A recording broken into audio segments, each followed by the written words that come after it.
Hey y'all, it's Dark Sugar Podcast coming to you fresh out the packet with everything black.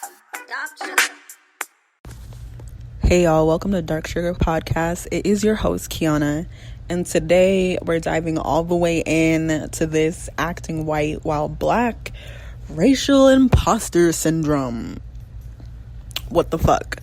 So, honestly, I was not expecting to have the words imposter syndrome in a podcast title again, unless it was for just a simple part 2. But here we are, and we're talking about imposter syndrome again. And this time we're talking about racial imposter syndrome. And racial imposter syndrome is something that I knew I had probably before I knew I had just like regular imposter syndrome. And I know you're like, what? And it's because I've been told to my face and through just like behavior from other black people around me that the way I am does not fit into a lot of people's idea of what black is. And it triggers people. It makes people uncomfortable. People sometimes say mean things to me. Sometimes I feel excluded, not necessarily anyone actually excluding me, just like the exclusion is just naturally there. It's a really big difference. So let's break it down. What is racial imposter syndrome? So racial imposter syndrome, and I keep saying, not Rachel, racial imposter syndrome is the self-doubt that you develop because your racial identity doesn't match with how others perceive your racial identity. Therefore, you feel like a fake, aka an imposter in your ethnic group, in your own group. And I think this one is very, to me, more blatantly imposter syndrome. And I'm specifically right now speaking with people that are presenting of their ethnic group. So like as a black presenting person, like my phenotype is black. I look black with the dark features or darker or whatever. To be told to my face that I'm not black, it's really confusing. It's like the ultimate gaslighting. And the word gaslighting has been thrown around a lot. Are we using the word too much? Not unless you're using it right. I'm sorry, because we be gaslighting each other a lot and we don't even realize it. We don't even know that it's a form of abuse. It's a form of denial. It's a form of, it's so many things, and it's just really not okay. And it's not right. And it's traumatizing because the times that people have made me feel like I'm not black, that shit just sticks, you know? So to break into who does it affect? It affects anybody that does not fit into your cultural or social norms.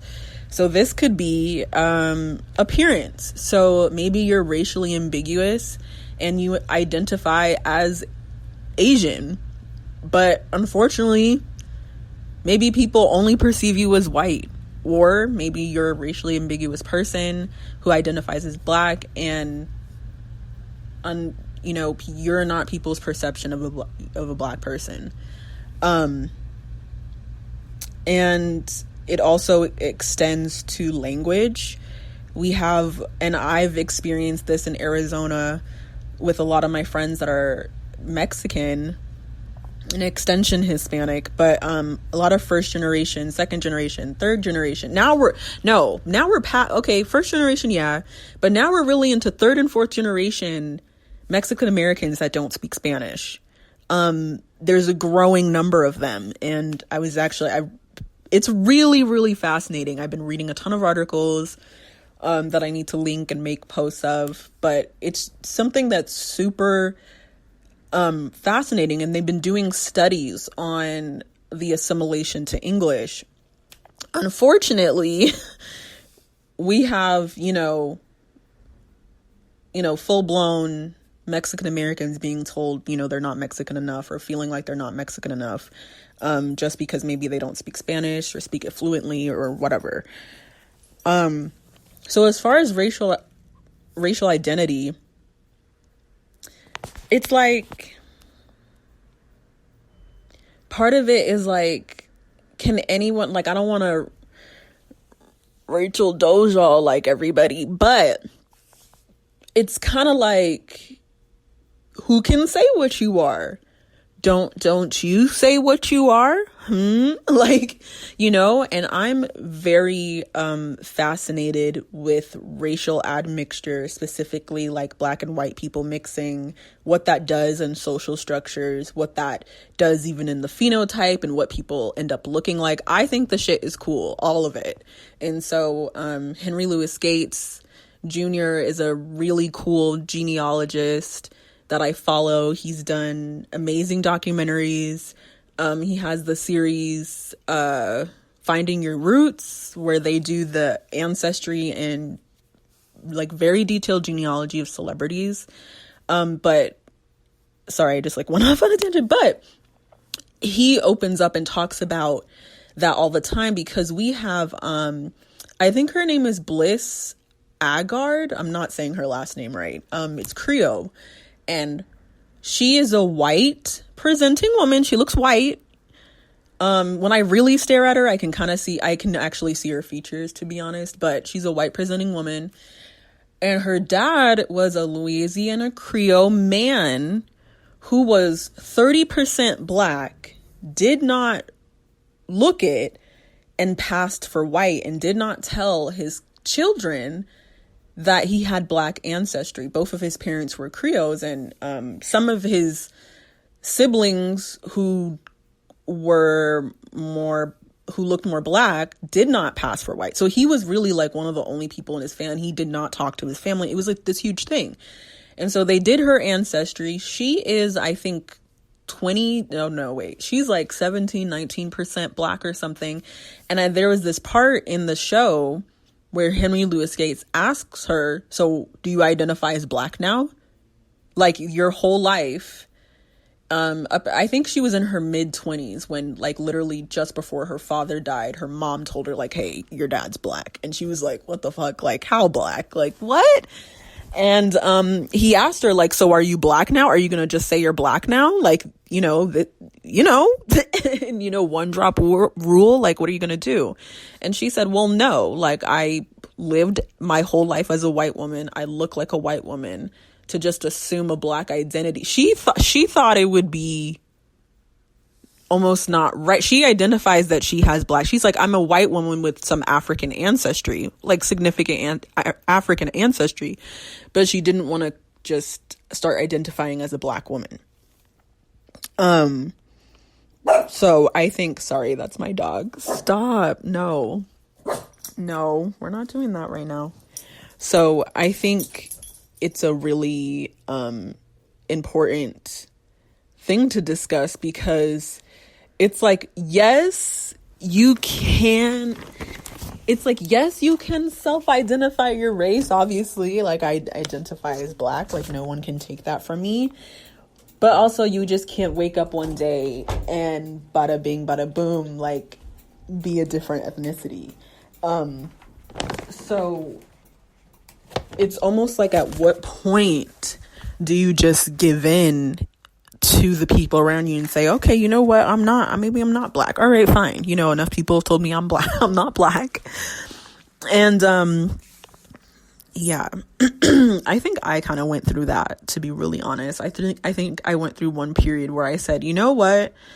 I'm just like really not going to try. And I think it was in high school, to be honest. I went to a private, like majority white. I think our school was like 75% white, 80% white or something. And there were just very small black spaces, and I didn't even really fit into those, to be honest. I was just kind of like a neutral black person. I didn't, I was kind of like the token black person, to be honest. Everyone thought I was so nice, and everyone just always said hi, and no one really asked me any questions. No one invited me anywhere, really, but a lot of people said hi to me, and a lot of people knew me, but that was it.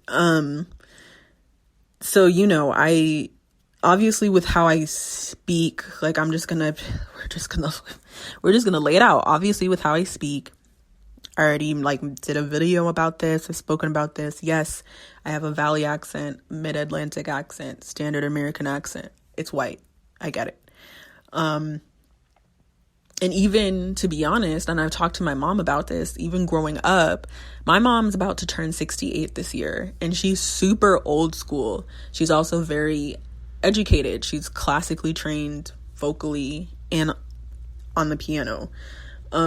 So what I listened to growing up, I listened to Motown, a lot of, oh my God, I was going to say Dreamgirls, not Dreamgirls. Diana Ross, The Supremes. Thank you. I was like, what the fuck? A lot of The Supremes, a lot of Sam Cooke, a lot of classical music, jazz, not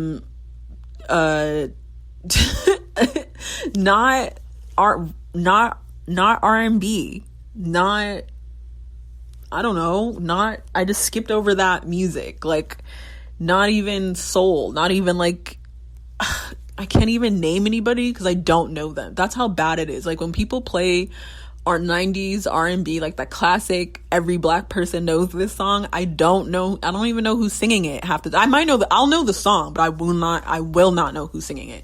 And I remember one time, this friend I had, her and her mom were mortified at all the songs I could not say who sang them. And they were just going through all these songs. They're like, who sings this? And I'm like, I don't know. They're like, who sings this? I don't know. And they were just like, whoa, what the fuck did you listen to? And I'm like, what I just told you. Elton John. A lot of Elton John. Selena. She's just old school. And that early 2000s and even going into the late 2010s movies, Black Renaissance of movies, and even in all those Spike Lee movies and 90s movies, whatever, man, I didn't watch all those unless I went over to my friend's house, Tata's house across the street in the projects, and then that's when I saw a clip of Friday was playing in the background. But I didn't see Boys in the Hood until college, and I remember I sat down and I had a list of movies, black movies, and I'm like, okay, I gotta watch some of these because.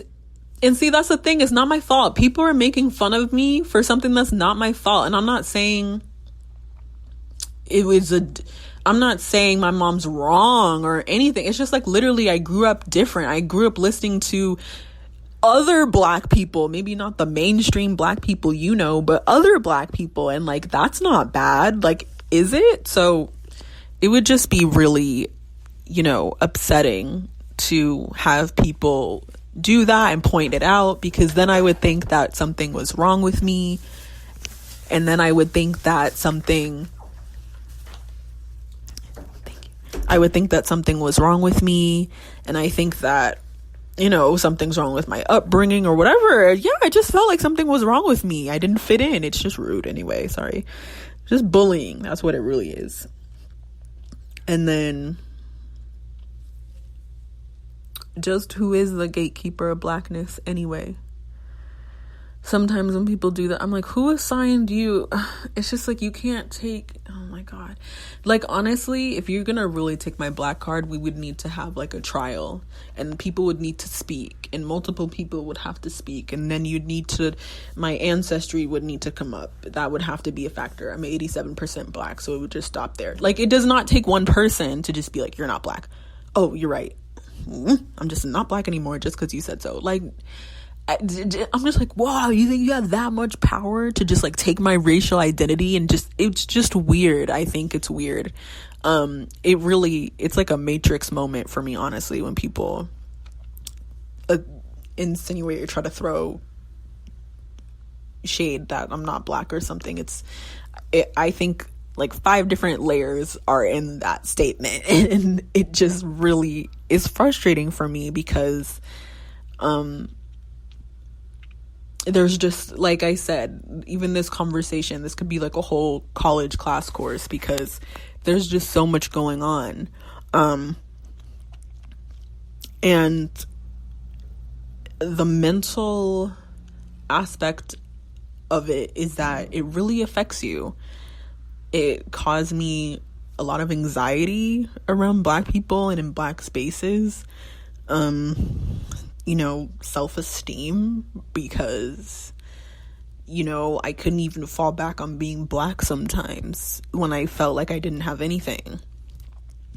So that sounded really sad, but it's true. Sometimes I didn't even feel black enough to give a fuck, and that doesn't feel good. And then just caused issues with my own identity, sounding black. I already talked about that. Y'all know I got my notes. Why do I sound white? It's because I went to a white preschool.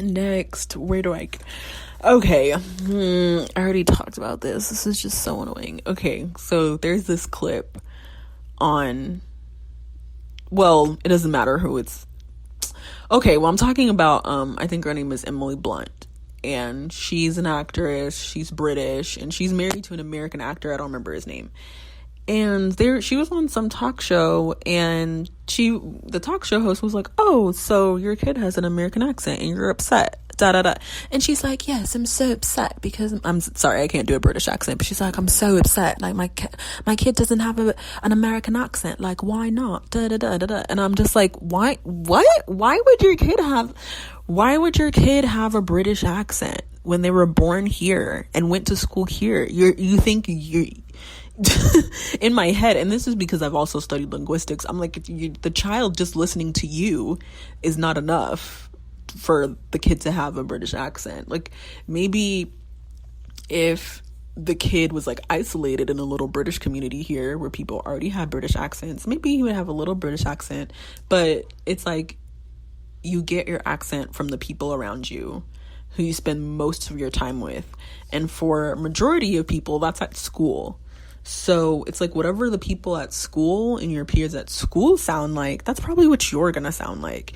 And the perfect example that I talked about in my Why Do I Sound White video is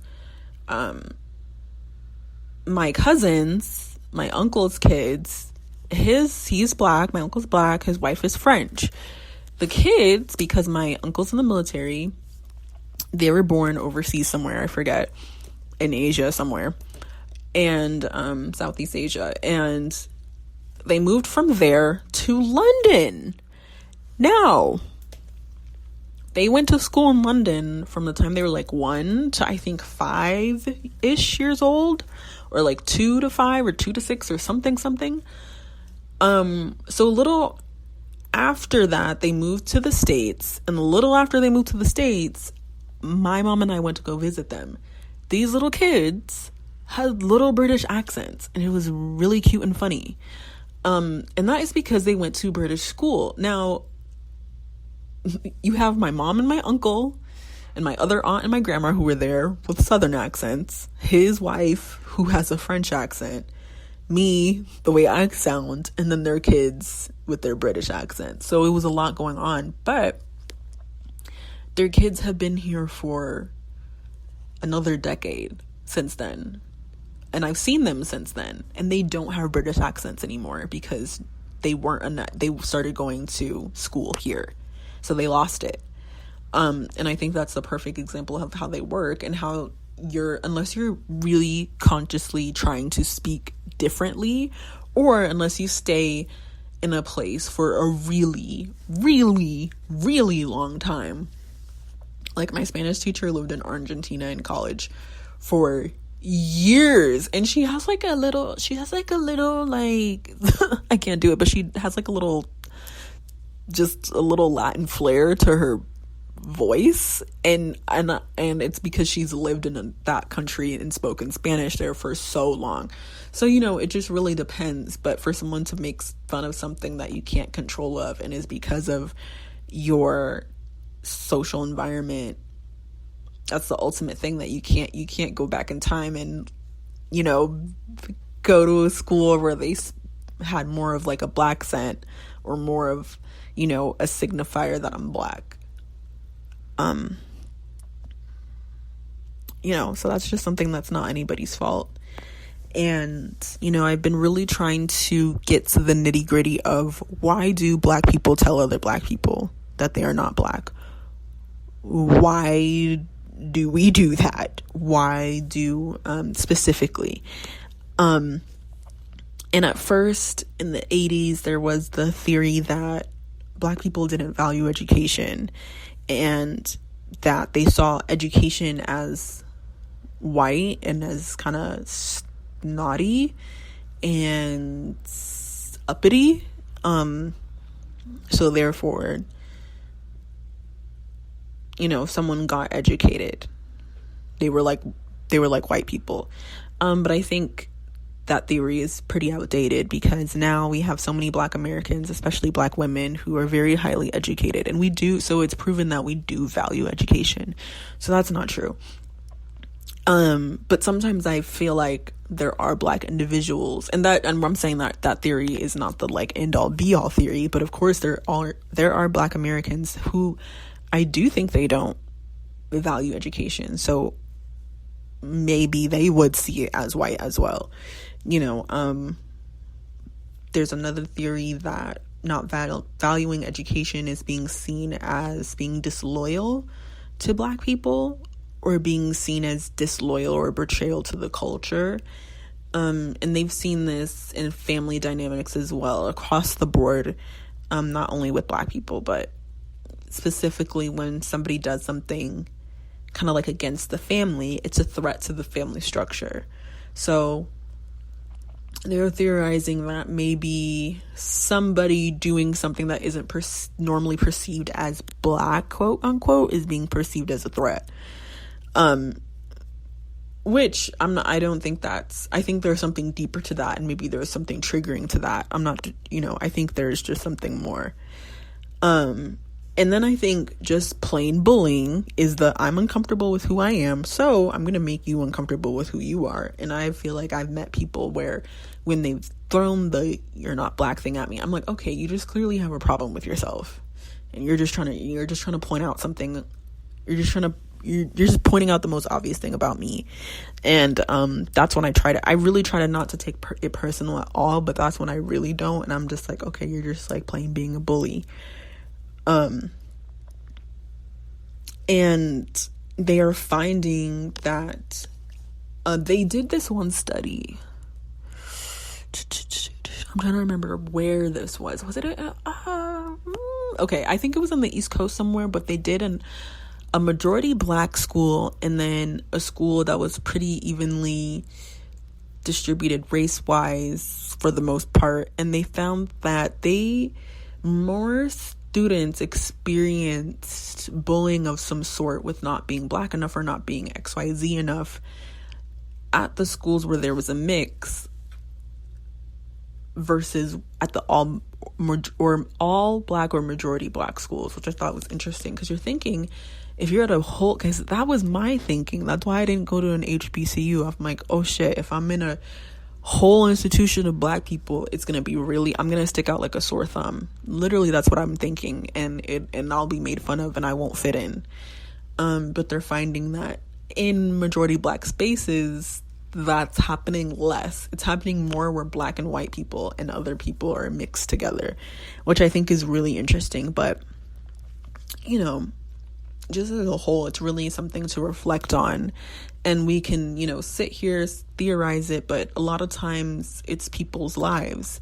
It's a real thing that affects them. And it's really unfortunate that race has been capitalized, has been, syndicated in our system. It just sucks because, it's something that shouldn't matter. We shouldn't base social identity on the color of your skin or what you look like, but we do.